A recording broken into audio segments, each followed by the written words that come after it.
Good morning, this is Keloland on the go, with all you need to know in news and weather as you start your day. A Rapid City woman is behind bars accused of stabbing and killing her mother. 26-year-old Taylor Birdhorse was arrested for first-degree manslaughter. Police say she got into a fight with her mother, 45-year-old Carrie St. John, on April 7th. She died at the hospital 3 days later. Senate Majority Leader John Thune made a stop in Box Elder Wednesday at the Amazon delivery station. After the tour, Thune shared his thoughts on DOGE, tariffs, and concerns from South Dakota residents on the economy. But what I've said about DOGE is, in terms of the objectives, more power to them. I mean, this a scrub of the federal government's long overdue, and we've needed this for a long time. Trying to achieve ways to conduct government activities in a more efficient way at a lower cost to the taxpayer, to me, is something we ought to be for.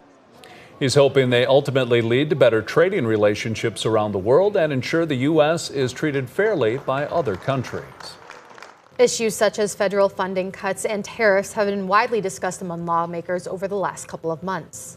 We talked with Minnesota Democratic Senator Amy Klobuchar, who says tariffs could affect agricultural relationships the United States has built with other countries. The problem is people in other countries that sell to us, they're going to start looking for other places like buying soybeans from Brazil. That's happening right now, and it's really hard to get those markets back. Farmers understand that.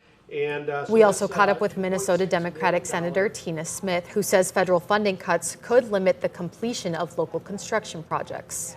Now let's get a check of our weather with meteorologist Scott Munt. Good morning, Scott. All right, good morning, Travis. Good morning, everybody. A warm day today in southeastern Keloland. Temperatures in the 70s.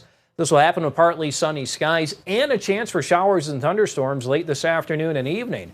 We'll have much cooler air to the west and to the north. Temperatures remaining steady or falling as we go through the afternoon with strong north winds. I'll have more details on your forecast coming up. Thank you, Scott. It's Animal Control Officer Appreciation Week, which has the Sioux Falls Police Department highlighting those officers. It's hard to plan out a day in the life of an animal control officer. Sometimes they're slow and other times you're chasing a pig down the Big Sioux River. But that's not the only unusual animal officers have encountered. We respond to bat calls. In the summer, we respond to a lot of those.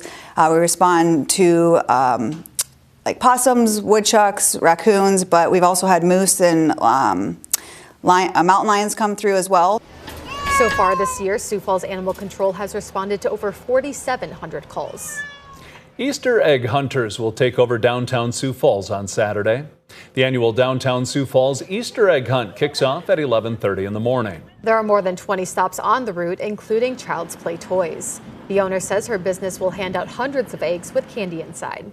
A lot of times if it's nice, we'll just stand outside and you'll just see kids, hundreds of kids going past with their parents, and it is just always such a fun, magical day. The Downtown Sioux Falls Easter egg hunt runs from 11:30 to 3:30. For a map of the participating businesses, head to this story on Keloland.com. Earth Week is off and running with a long list of events leading up to Earth Day on April 22nd.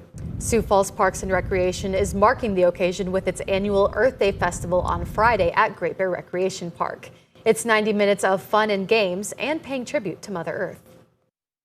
Sioux Falls Parks and Recreation maintains over 3,400 acres of parkland at over 82 parks.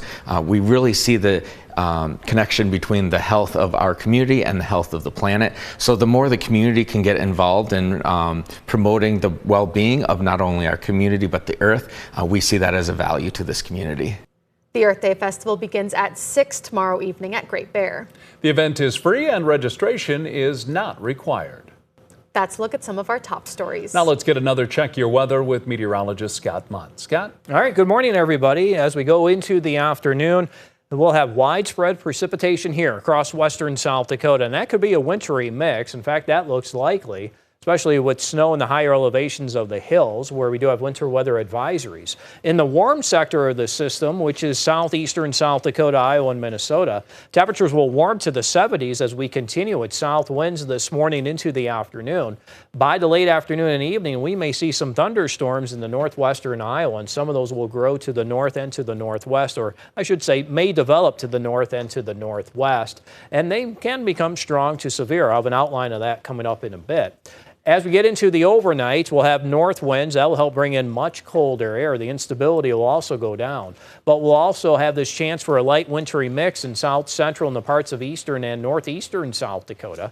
By the afternoon on Friday, we'll have north winds. We'll have much cooler air in place. Might be able to bring in a couple of these isolated rain showers here and there. As the sun sets, we lose the energy, and we'll have dry skies tomorrow night, dry skies on Saturday. Things may change as we get into the later part of Sunday. We'll start dry, but then we'll bring in chances for rain in southeastern KELOLAND. So for today, we'll watch southeastern South Dakota, Iowa, and Minnesota. May have a couple of developing showers and thunderstorms during the afternoon. Keep in mind that they can become strong to severe, and I really think hail is the main threat out of any storms that do develop. And I think the best chance to see the thunderstorms will be late this afternoon into this evening. There's that slight risk for severe weather highlighted in yellow. A lot of it covers Iowa. And a winter weather advisory for western South Dakota. This is today, tonight, into tomorrow with 3 to 6 inches of snowfall possible. Forecast for today showing a wide range of temperatures, 70s in the southeast, 40s in the west. And you can always check the details of the 7-day forecast while you're here online. Have a good day.